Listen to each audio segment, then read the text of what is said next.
fact, if I'm not mistaken, there's a law that's passed by Congress that bans U.S. airlines from actually participating in the ETS.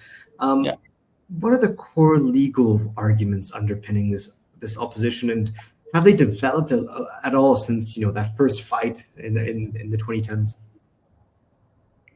Garry, do you want to start off?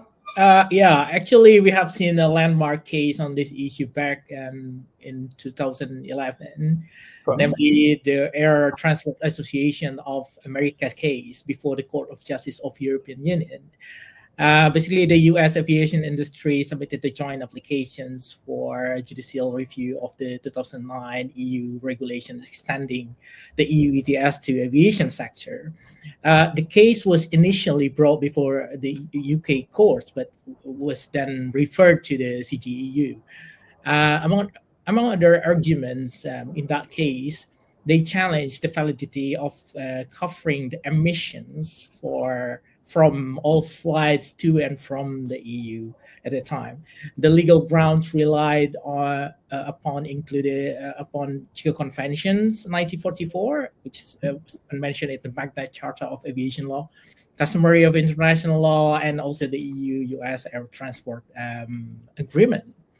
Although the CJEU found that there was no breach of Chicago Convention or the EU-US Air Transport Agreement, opposition from the United States remained politically contentious at the time, which eventually, among others, led to the EU adopted, we mentioned it, the stop-the-clock measures to limit the scope of EU ETS to only intra-EA flights, and it has been extended for several times until now.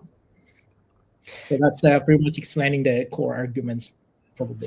So those are the arguments brought by the U.S. airlines and others supported. And of course, we saw that there was then the momentum with other countries, Brazil, the Russian Federation, and so on, joining together to say, listen, this EU thing, we don't accept this.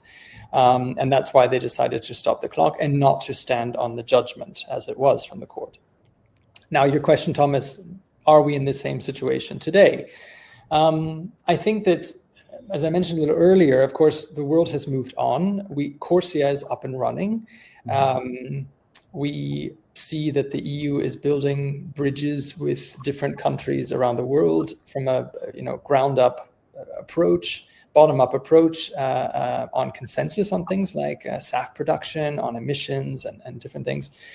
So we see some development in that area. So I think the world is not the same anymore, but specifically to the US, how the US will react if the ETS were to restart. I think it's difficult to say, but I would expect that probably the same sort of objections would be made again.